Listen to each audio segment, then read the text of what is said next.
banyak orang Kristen yang hidupnya kalau hari Minggu seolah-olah tinggal di dalam dia dan firman-Nya tinggal di dalam orang itu. Mengerti maksudnya? Ada orang yang kalau ngomong seperti yang tadi, untuk mengesankan dia orang Kristen, setiap kali ngomong, dia mengatakan ada tertulis. Firman Tuhan berkata, saudaraku. Tapi orang itu hidupnya tidak seperti apa yang dia baca. Oke, Tuhan Yesus tadi di dalam Yohanes 15 memberikan ilustrasi yang bagus sekali. Kalau kamu tinggal di dalam aku, dan firmanku tinggal di dalam kamu, minta apa saja. Nah, kita semua suka bagian minta apa sajanya. Kita tidak suka syaratnya. Kamu harus tinggal di dalam dia dan firman-Nya harus tinggal di dalam engkau. Amin. Karena apa? Pada mulanya adalah firman. Firman yang engkau hidupi membuat kekuatan Allah melaksanakan apa yang engkau yakini. Amin. Nah, ada banyak orang Kristen yang pura-pura tinggal di dalam dia. Kalau hari Minggu, wow.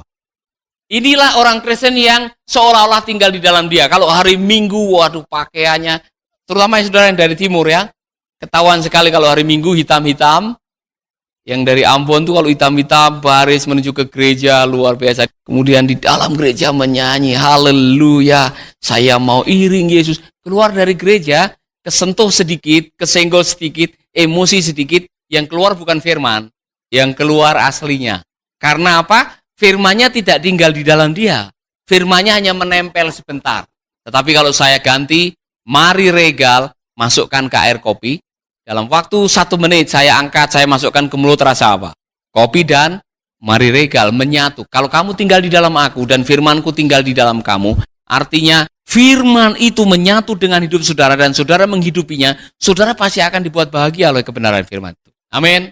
Kenapa ada orang-orang yang mendengar firman tetapi tidak bisa melaksanakan firman? Saudara harus mendengar ilustrasi mengenai penabur. Ada yang jatuh di tanah yang berbatu. Ada yang jatuh di semak-semak, ada yang jatuh di jalanan. Itulah sebabnya, saudara tahu bahwa di dalam ilustrasi itu ada sebuah benih yang jatuh di jalanan, kemudian ada burung yang datang memakannya. Siapa burung itu? Kuasa iblis. Iblis paling tidak suka Anda menginternalkan kebenaran, karena satu kebenaran yang saudara hidupi, itu membahayakan kerajaan iblis. Satu aja kebenaran yang saudara hidupi, iblis sudah ketakutan, saudara-saudara. Karena kebenaran itu bisa mengalahkan dia.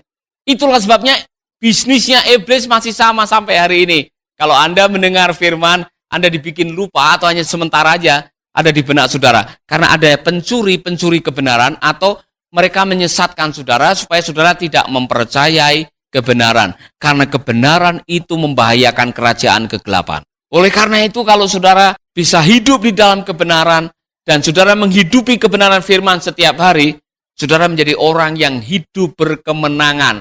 Tadi dikatakan, Anda akan dibuat merdeka di dalam hidup saudara. Haleluya.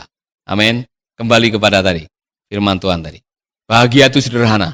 Baca kitab suci dan terapkanlah dalam hidup saudara tiap hari. Karena apa? Di dalam Yakobus 1 ayat 25. Jangan lupa ayat ini, saudara. Kalau saudara bertekun di dalamnya. Jadi bukan hanya mendengar dan membaca, tapi melakukannya, maka Anda akan dibuat bahagia oleh perbuatan saudara.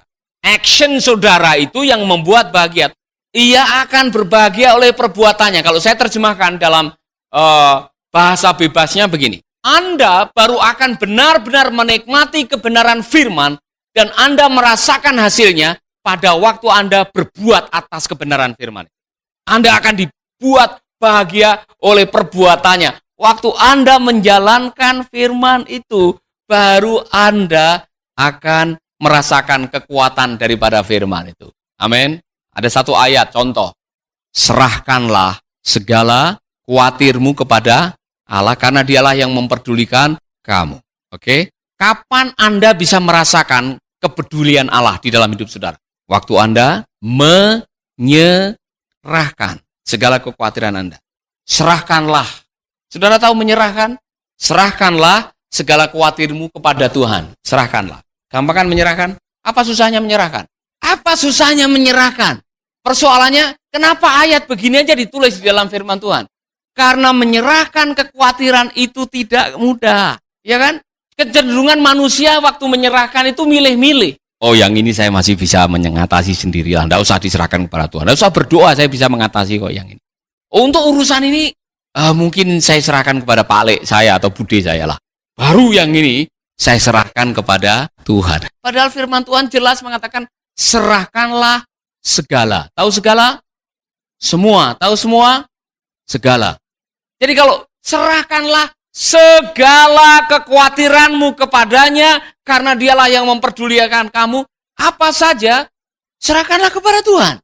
Bahkan hal yang kecil sekalipun serahkanlah kepada Tuhan. Pernahkah saudara gara-gara hilang uang mungkin 2.000 atau 5.000 saudara berdoa, Tuhan uang 5.000 saya ada di mana? Karena waktu itu Anda tidak punya uang.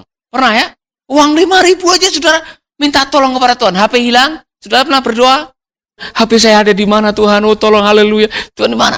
Saudara, hal-hal yang kecil saudara minta pertolongan kepada Tuhan. Saudara, tidak ada yang terlalu kecil di hadapan Tuhan. Kalau Anda mau menyerahkan segalanya, Tuhan bisa menolong saudara. Amin. Saudara pernah menyerahkan penyakit saudara kepada Tuhan? Saudara pernah tumpang tangan dan berdoa sendiri, Tuhan tolong saya? Itu contoh yang paling bagus, saudara, bahwa menyerahkan segalanya ke dalam tangan Tuhan adalah sebuah tindakan. Kapan saudara merasakan dampak dari penyerahan itu?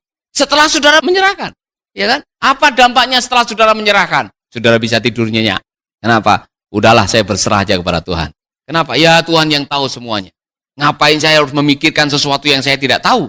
Kalau saya khawatir, padahal Tuhan ternyata sudah menyediakan, kan saya bodoh. Makanya benar, orang yang khawatir itu orang yang bodoh. Karena 84% yang Anda khawatirkan tidak terjadi. Menurut survei, 84% yang Anda khawatirkan tidak terjadi. Ayo, siapa yang pernah khawatir kalau Denpasar akan banjir? Tidak terjadi. Siapa yang pernah khawatir kalau Anda akan kehilangan ini, kehilangan itu? Tidak terjadi. Tanyalah kepada orang tua saudara. Mereka dulu pernah khawatir waktu SMA atau waktu sekolah dapat jodoh atau tidak. Ternyata sekarang anaknya 4. Jadi banyak yang Anda khawatirkan tidak terjadi. Kenapa Anda khawatir? Serahkanlah segala kekhawatiranmu. Itu baru 1 ayat. Saudara-saudara, saya ingat apa yang dihadapi oleh Daud. Waktu Daud sedang diusir oleh anaknya sendiri karena anaknya melakukan kudeta. Di tengah jalan dilempari orang Jawa bilang dikerutuki batu oleh musuh lamanya dari kaum keluarganya Saul, dan mereka mencemooh, mengejek, bagimu tidak ada pertolongan lagi daripada Allah. Apa yang dia lakukan? Dia mengutip ayat firman Tuhan untuk menghadapi kenyataan yang tidak menyenangkan di hadapannya dia dengan mengucapkan, Tuhan, tetapi Engkau Tuhan, Engkaulah perisai yang melindungi aku. Engkau adalah kekuatanku, aku tidak akan malu lagi. Engkau yang mengangkat kepalaku. Dengan nyaring aku berseru kepada Tuhan. Kemudian dia mengatakan, aku tidak takut lagi kepada puluhan ribu orang yang menyerang aku. Padahal masalahnya masih ada, ancamannya masih ada, bahayanya masih ada, tapi dia bisa tidur nyenyak. Karena apa? Firman. Firman itu membuat Anda bahagia karena firman bisa digunakan kapan saja, di mana saja untuk menghadapi segala keadaan. Amin. Amin, saudara-saudara. Luar biasa. Firman menguatkan kita. Firman memerdekakan kita. Firman membuat kita bahagia. Semakin banyak firman, semakin bahagia. Semakin bahagia saudara, semakin awet muda. Bahagia itu sederhana. Baca kitab suci dan terapkan itu setiap hari. Gampang kan? Amin. Jadi saudara-saudara, seandainya tidak ada pendeta, tidak pernah ada ibadah, tidak ada gedung gereja, tidak ada KKR, tapi orang Kristen masih membaca kitab suci tiap hari dan berdoa, masih bisa tumbuh. Amin. Sahabat, Anda baru saja mendengarkan program Making Life Better. Hubungi kami di 0811-3901-144 atau 0811-3901-140. Mari dukung pelayanan Making Life Better melalui rekening BCA 6690300525. Sekali lagi, 6690300525 atas nama Paulus Wiratno. Terima kasih, Tuhan Yesus memberkati. Making life better, bikin hidup lebih baik.